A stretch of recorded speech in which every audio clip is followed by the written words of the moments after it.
नमस्कार। जन उत्तराखंड में आप सभी दर्शकों का हार्दिक स्वागत है और आपके साथ मैं जुड़ी हूं लीजा और आप देख रहे हैं जन टीवी। खबरों पर बात करेंगे विस्तार से, लेकिन उससे पहले एक नजर हेडलाइंस पर।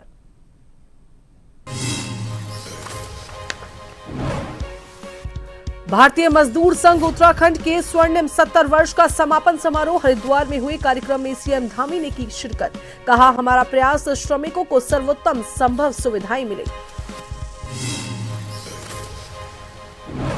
तो वहीं त्रिस्तरीय पंचायत चुनाव की तैयारियां। भाजपा ने विधानसभावार प्रवासी कार्यकर्ताओं की सूची जारी की। कार्यकर्ता पर्यवेक्षक की भूमिका में पैनल करेंगे तैयार।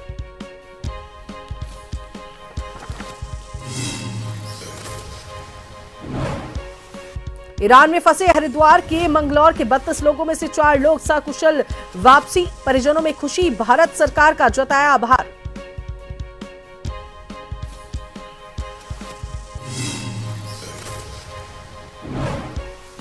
गंग नहर में नहाने के दौरान डूबने लगा युवक। भुट्टा बेचने वाले ने लगाई छलांग, जान पर खेलकर निकाला सकुशल बाहर। सोशल मीडिया पर वीडियो हो रहा तेजी से वायरल।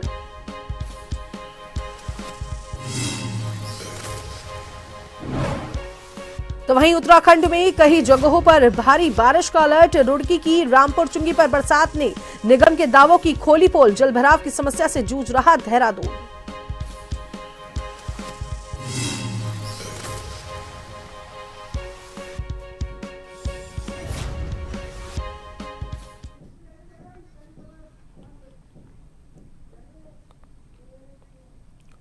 मुख्यमंत्री पुष्कर सिंह धामी आज जो है हरिद्वार पहुंचे हैं, जहां पर उन्होंने एक कार्यक्रम में शिरकत की है। आपको बता दें कि भारतीय मजदूर संघ उत्तराखंड द्वारा आयोजित स्वर्णिम 70 वर्ष के समापन समारोह में पुष्कर सिंह धामी मुख्यमंत्री पहुंचे हैं। उन्होंने कहा कि श्रमिकों और उद्योगों के बीच समन्वय कैसे बनाए रख सकते हैं, हम इस पर सक्रिय रूप से काम कर रहे हैं। हमारा निरंतर प्रयास यह सुनिश्चित करना है कि हमारे सभी श्रमिकों को सर्वोत्तम सुविधाएं मिले।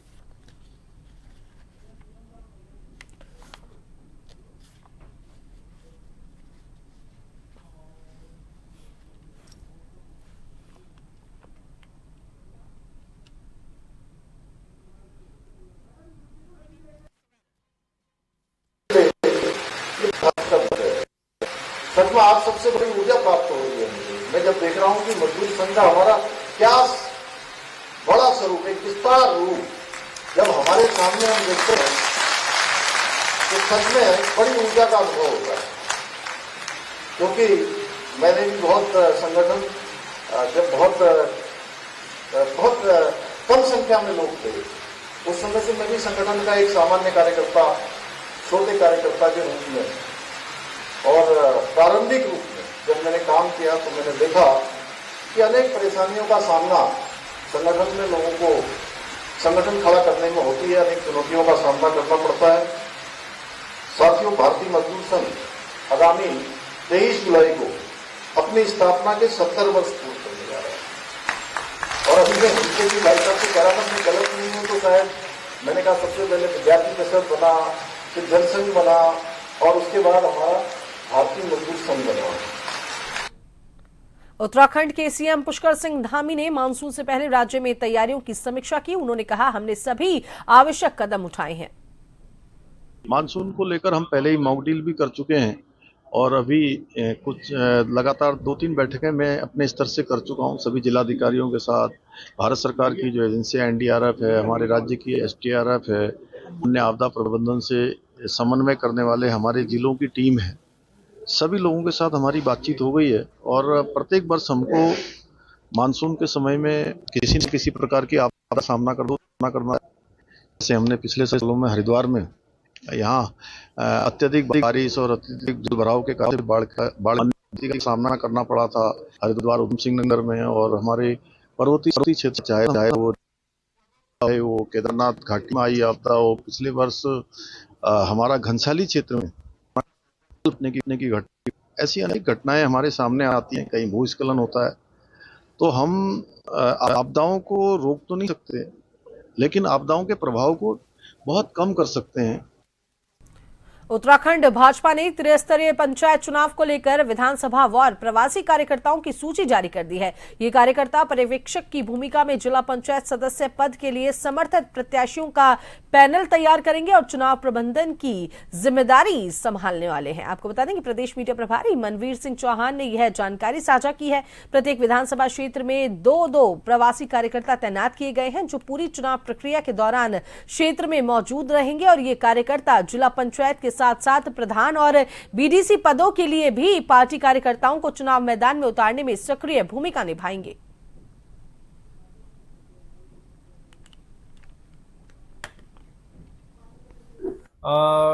त्रिस्तरीय पंचायत चुनाव के लिए पूरे प्रदेश भर में जितनी भी हमारी विधानसभाएं हैं, उन विधानसभाओं में हमारे भारतीय जनता पार्टी के वरिष्ठ दो पदाधिकारियों को वहां पर पर्यवेक्षक के रूप में और प्रवासी कार्यकर्ता के रूप में काम दिया गया है। और इन पदाधिकारियों का कार्य वहां पर पहले तो जो हमारे जिला पंचायत सदस्य का जो प्रत्याशी की समर्थित प्रत्याशी की घोषणा होनी है, उसके लिए वहां वो वरिष्ठ पदाधिकारियों के साथ रायशुमारी करके प्रदेश नेतृत्व को 3 नामों का पैनल सौंपेंगे। त्रिस्तरीय पंचायत चुनाव को लेकर उत्तराखंड में सियासत गर्मा गई है। कांग्रेस के प्रदेश उपाध्यक्ष आर्येंद्र शर्मा ने आरक्षण प्रक्रिया को लेकर प्रदेश सरकार पर जमकर निशाना साधा है। सेलाकुई में आयोजित एक पत्रकार वार्ता के दौरान कांग्रेस के प्रदेश उपाध्यक्ष आर्येंद्र शर्मा ने सरकार पर गंभीर आरोप लगाए हैं। उन्होंने कहा कि त्रिस्तरीय पंचायत चुनावों में आरक्षण प्रक्रिया में नियमों की अवहेलना की गई है। शर्मा ने आगे कहा कि जिला पंचायत के लिए एक तरह का आरक्षण फॉर्मूला और ग्राम पंचायत व क्षेत्र पंचायत के लिए दूसरा नियम अपनाया गया, जिससे भावी प्रत्याशियों के अधिकारों का हनन हुआ है।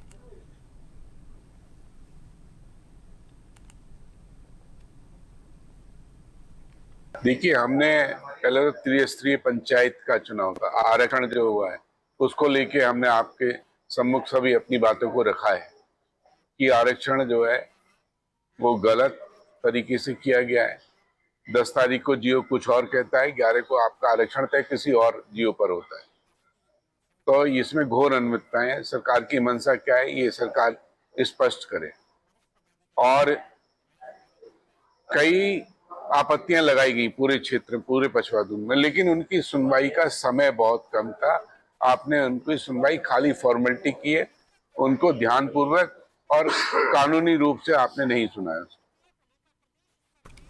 तो वहीं यदि रुड़की की बात की जाए तो रुड़की कोतवाली क्षेत्र में सोलानी पार्क के पास भगवानपुर थाना क्षेत्र निवासी शुभम नाम का एक युवक गंग नहर में नहाते समय अचानक ही डूबने लगा। शुभम को डूबता देख उसके दोस्तों ने शोर मचाना शुरू किया, जिसके बाद सोलानी पार्क के पास दुकान लगाकर भुट्टा बेचने वाला मोनू नाम का एक युवक गंग नहर में कूद गया, जिसने अपनी जान पर खेलकर शुभम को गंग नहर से बाहर निकाल लिया है और उसकी जान बचा ली है। शुभम को बाहर निकालने का पास खड़े एक युवक ने एक वीडियो बना लिया है जो सोशल मीडिया पर आज जमकर वायरल हो रहा है।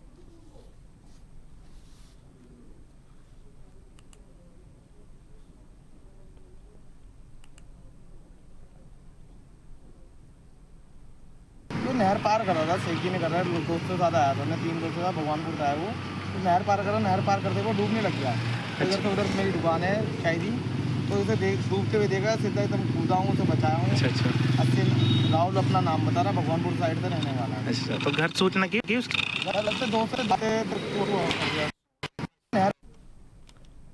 उत्तराखंड में विद्यालय शिक्षा की दुर्दशा व राज्य के 14,000 से अधिक स्कूलों को बंद करने के मामले पर कांग्रेस के वरिष्ठ उपाध्यक्ष संगठन सूर्यकांत धस्माना ने राज्य सरकार पर हमला बोलते हुए कहा कि आज जो स्कूलों में छात्र संख्या लगातार गिर रही है उसके लिए पूर्ण रूप से प्रदेश की भाजपा सरकार जिम्मेदार है। धस्माना ने कहा कि राज्य के शिक्षा मंत्री व शिक्षा विभाग के उच्च अधिकारी जवाब दें कि पूरे राज्य के इंटर कॉलेजों व हाई स्कूल में प्रधानाचार्यों, प्रधानाध्यापकों और प्रवक्ताओं व एलटी के कुल कितने स्वीकृत पद इस समय रिक्त हैं और क्यों रिक्त हैं। पूरे प्रदेश में शिक्षा व्यवस्था जिस प्रकार से चौपट हो रखी है उसमें और पलीता लगाने का काम अब राज्य की सरकार क्लस्टर स्कूल पॉलिसी जो लाई है न्यू एजुकेशन पॉलिसी के तहत एक शिगुफा छोड़ा गया है कि राज्य भर में सरकार क्लस्टर स्कूल बनाएगी और क्लस्टर स्कूल बना करके 30 किलोमीटर के दायरे में जितने हाई स्कूल और इंटर कॉलेजेस होंगे वो क्लस्टर स्कूल्स में मर्ज कर दिए जाएंगे और वो स्कूल बंद कर दिए जाएंगे। पूरे प्रदेश के अंदर जनपद वार जिन स्कूलों को चिन्हित किया गया है क्लस्टर स्कूल्स में मर्ज करने का, समायोजित करने का, उनकी पूरी संख्या राज्य भर में लगभग 1488 स्कूल ऐसे हैं जो इससे प्रभावित होंगे और बंद हो जाएंगे। पूरे प्रदेश के अंदर अगर 1488 हाई स्कूल और इंटर कॉलेज बंद हो जाएंगे तो आप कल्पना कर सकते हैं कि राज्य की शिक्षा व्यवस्था क्या होगी। असल में ये पूरी एक साजिश है भारतीय जनता पार्टी की शिक्षा के निजीकरण की। उत्तराखंड में वन्य जीव संघर्ष के मामले लगातार बढ़ते जा रहे हैं। आपको बता दें कि जंगलों में फलदार वृक्ष की कमी और मांसाहारी जानवरों को वनों में भोजन की कमी होने के कारण वह आबादी की ओर आते जाते हैं। इसकी वजह से मानव जीवन वन्य जीव संघर्ष बढ़ जाता है। जानकारी देते हुए वन मंत्री सुबोध उनियाल ने बताया कि जंगली जानवरों के हमले को लेकर लगातार लोगों के साथ बैठकें की जा रही हैं और उन्हें जागरूक करने के लिए कई अभियान चलाए जा रहे हैं। लोगों को यह बताया जा रहा है कि किस तरह से जंगली जानवरों को आबादी में आने से रोकें। वन मंत्री ने कहा कि ज्यादा से ज्यादा फलदार पेड़ जंगलों में लगाए जाएं जिससे फल खाने वाले जीव जंगल में ही रहें और उन पर निर्भर रहने वाले जंगली जानवरों को जंगल में ही उनका भोजन मिल सके। साथ ही वन मंत्री ने कहा कि 2000 से ज्यादा ऐसी जगह चिन्हित की गई हैं जहां पर जंगली जानवरों का हमला होता है और वहां पर सोलर लाइट लगाने की व्यवस्था की गई है। दहशत है, जंगलों में तेंदुआ नहीं रहेगा तो आप रहेंगे। देखिए जंगली जानवर जंगलों में रहता है, लेकिन इसके लिए हमने एडवाइजरी भी कई बार की है, एसओपी भी जारी की है, लोगों के लिए अवेयरनेस कैंप भी लगाए हैं। 5000 से ज्यादा हमारे सेक्शन हैं। हर सेक्शन में हम लोगों ने पब्लिक के साथ फायर मिटिगेशन और ह्यूमन वाइल्ड लाइफ कॉन्फ्लिक्ट को लेकर इसमें लगातार मीटिंग्स भी की हैं, लोगों को जागरूक करने का काम किया है। पहली बार 2000 से ज्यादा उन एरियाज में जो उनको आइडेंटिफाई करने के बाद जो ये हॉट स्पॉट थे ह्यूमन वाइल्ड लाइफ कॉन्फ्लिक्ट के लिए 2000 से ज्यादा पहली बार सोलर लाइट्स भी दी हैं। लोगों को ये भी कहा है कि अपने गांव के आसपास कम से कम गार्बेज ना करें, उसको दूर रखें क्योंकि जंगली जानवर इसको लेके आता है। और तीसरा ये कंपलसरी किया है कि फॉरेस्ट में भी फलदार पेड़ लगाए जाएं ताकि जो छोटा जानवर बड़े तेंदुआ, टाइगर, लेपर्ड वगैरह का आहार है वो उन्हें जंगल में उपलब्ध हो और वो आबादी की तरफ न जाए। नगर निगम रुड़की की रामपुर चुंगी पर आज रविवार को सुबह हुई 2 घंटे की बरसात ने नगर निगम रुड़की के दावों की पोल खोलकर रख दी है। मात्र 2 घंटे की बरसात में रामपुर चुंगी पर कई फीट तक जल भराव हो गया। इसके साथ ही यहां पर लोगों को जाम की समस्याओं का भी सामना करना पड़ा और जल भराव में बंद हुई अपनी गाड़ियों को घसीटते हुए लोग दिखाई दिए हैं और इसके साथ ही शहर में लोगों के घरों में पानी घुस गया जिस कारण लोगों को काफी ज्यादा नुकसान का भी सामना करना पड़ा। ये रामपुर चुंगी है और हर साल ऐसे ही पानी भरता है यहाँ। तो क्या नगर निगम कोई यहाँ पानी का उपाय नहीं है? नालों की सफाई सही तरह से कोई नहीं हुई नहीं, नहीं। तो इसी वजह से भरा है। इसी वजह से पीछे भी पानी भर रहा, काशीपुर में भी और इधर बराबर गुलाब नगर में। तो गाड़ियाँ घसीट रहे हैं लोग, इनकी गाड़ियाँ। क्या हुआ, ये बाइक बंद हो गई कैसे? पानी का भरा कहाँ पर? कौन सा ये रामपुर? तो आपकी बाइक यहाँ से निकाल रहे थे, आप बंद हो गई। कहाँ जा रहे हैं? अपने काम पे जा रहे हैं।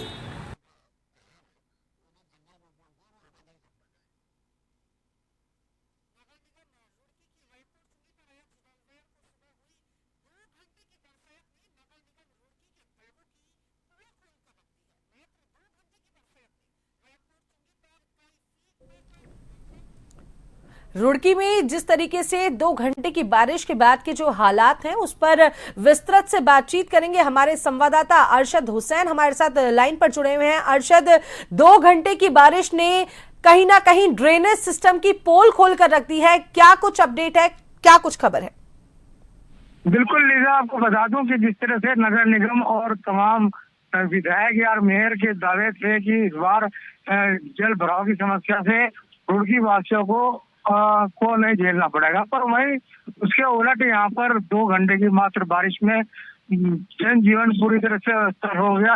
रामपुर की अगर बात करें, रामपुर क्षेत्र में पूरी तरह से पानी भर गया, जिससे लोगों को खासी परेशानियों का सामना करना पड़ा। लोगों के घरों में पानी भरा है, वही सड़क भी पूरे से तरह से जलगमन हो गई। जी बहुत बहुत शुक्रिया अरशद, तमाम जानकारी साझा करने के लिए।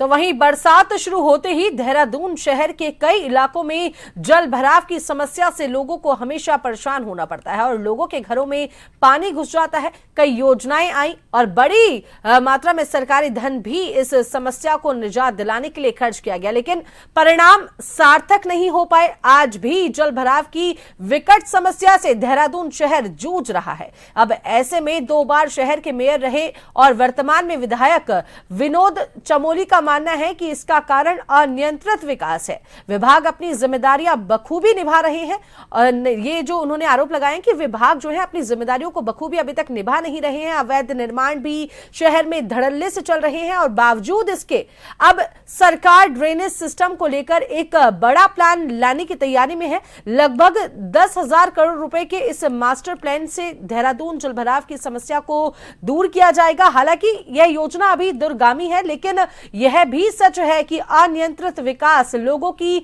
समस्या का कारण बन रहा है, जिस पर सरकारों को ध्यान देना जरूरी है।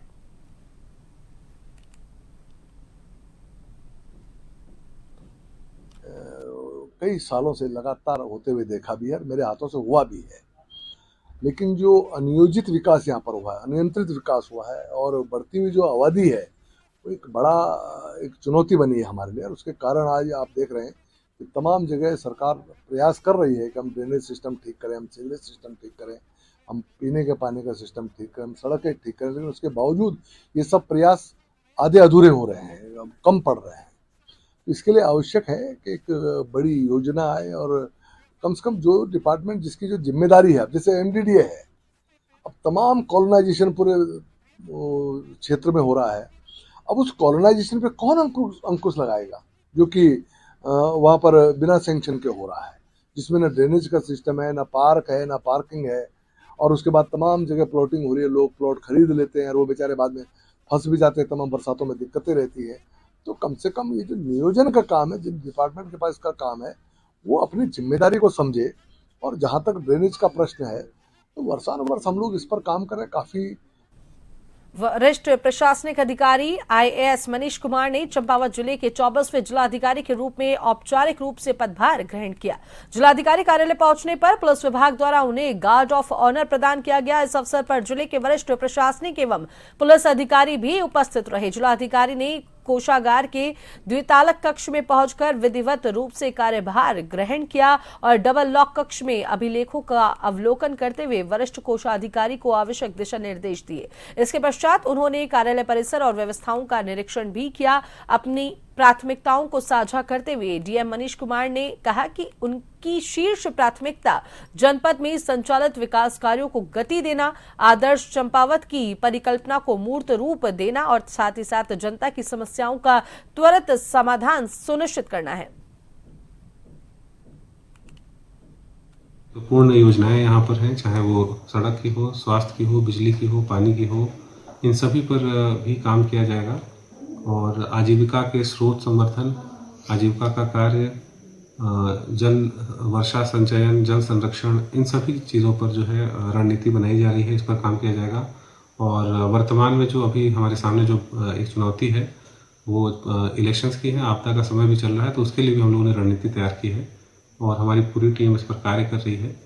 और जल्द ही हम लोग इसमें जो हमारे सामने इलेक्शंस है इसको हम लोग एक अच्छे तरीके से और सभी जितने भी हमारे निर्वाचक हैं उनको सम्मिलित करते हुए इस कार्य को अच्छे से संपन्न कराएंगे। इसके लिए हम लोग सभी लोग वचनबद्ध हैं और मेरी टीम ने आश्वस्त किया है कि जैसी अपेक्षाएं हैं हम लोग सभी लोग इन अपेक्षाओं को, जन अपेक्षाओं को समय से पूरा करेंगे। धन्यवाद। ईरान इजराइल युद्ध के दौरान ईरान में फंसे हरिद्वार जनपद के एक कस्बा मंगलौर के 32 लोगों में से 4 लोग सकुशल वापस लौट आए हैं, जिनमें ये चारों मोहल्ला हल्का के रहने वाले हैं। और ईरान से लौटे 4 लोगों में से 2 पति पत्नी से हमारी खास बातचीत भी हुई, जिसको लेकर उनका कहना है कि ईरान और इजराइल के बीच जंग जरूर हो रही है, पर ईरान देश के लोगों में इस सब को लेकर कोई घबराहट नहीं है, जिसको लेकर ईरान से लौटने में हिंदुस्तान की हुकूमत और ईरान की हुकूमत ने उनका पूरा सहयोग किया है और उन्हें सकुशल दिल्ली एयरपोर्ट तक पहुंचाने का काम किया है।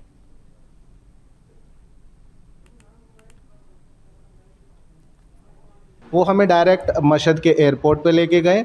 वहाँ से एक चार्टर्ड प्लेन, वहाँ पे एक चार्टर्ड प्लेन खड़ा हुआ था, उन्होंने फॉर्मेलिटीज़ करके और हमें प्लेन में बिठा के वहाँ से टेक ऑफ करके दिल्ली में लैंड करा दिया। भारत सरकार का हम बहुत तहे दिल से शुक्रगुजार है कि उन्होंने बहुत अच्छे से ये ऑपरेशंस करके ईरानी गवर्नमेंट के साथ कोऑर्डिनेट करके स्पेशल तरीके से एयर स्पेस ओपन करा के इंडियन स्टूडेंट्स और वहाँ के ज़ायरीनों को, टूरिस्टों को उन्होंने इवैक्यूएट किया। We are very thankful to the government of India.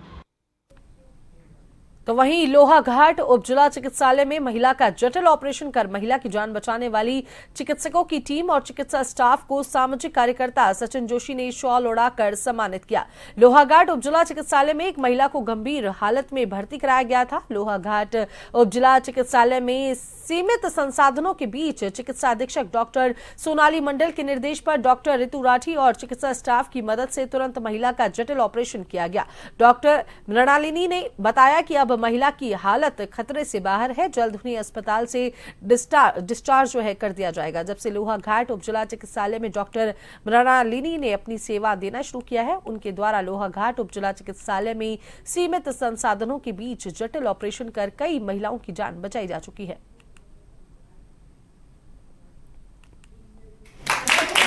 Tube फट चुका है और पेट के अंदर ही ब्लीडिंग हो रही थी, तो फिर इतना मात्रा का खून बह चुका था उनको, फिर उसके बाद 4 बोतल खून भी चढ़ाना पड़ा।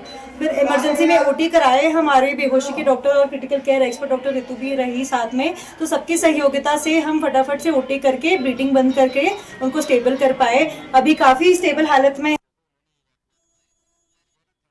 विकासखंड काशीपुर में आयोजित बहुउद्देशीय शिविर कार्यक्रम ग्रामीणों के लिए किसी पर्व से कम नहीं रहा। जब राज्य के वरिष्ठ मंत्री गणेश जोशी सीधे जनसंवाद के लिए पहुंचे, मंत्री ने शिविर स्थल पर पहुंचते ही लोगों से सीधा संवाद किया और उनकी समस्याएं को गंभीरता से उन्होंने सुना। आम जनता ने अपनी शिकायतें खुलकर रखी और मंत्री ने बिना किसी औपचारिकता के अधिकारियों को निर्देशित किया कि हर फरियाद का समाधान शीघ्र किया जाए।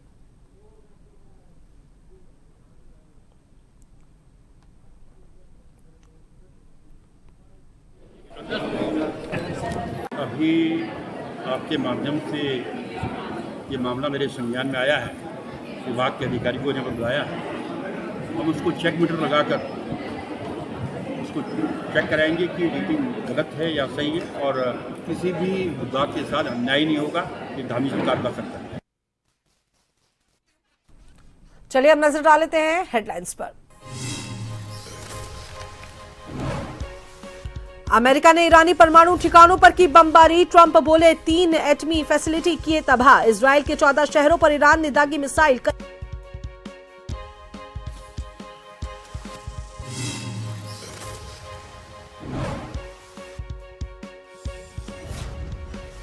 पंचायत चुनाव,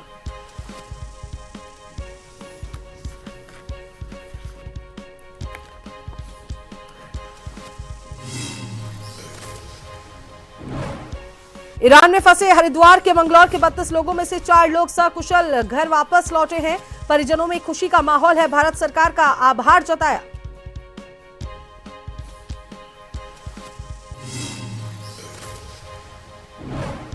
गंग नहर में नहाने के दौरान डूबने लगा युवक, भुट्टा बेचने वाले ने लगाई छलांग, जान पर खेलकर निकाला सकुशल बाहर। सोशल मीडिया पर तेजी से वीडियो हो रहा वायरल।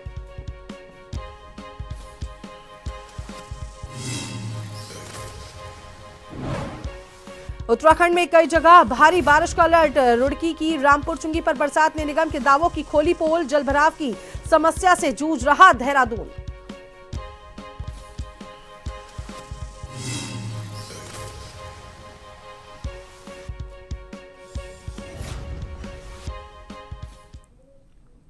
आज के इस खास बुलेटिन में फिलहाल के लिए इतना ही। जल्द होगी आप सभी से एक बार मुलाकात नई खबरों और नई जानकारियों के साथ। तब तक के लिए मुझे दीजिए इजाजत। देखते रहिए जन टीवी। नमस्कार।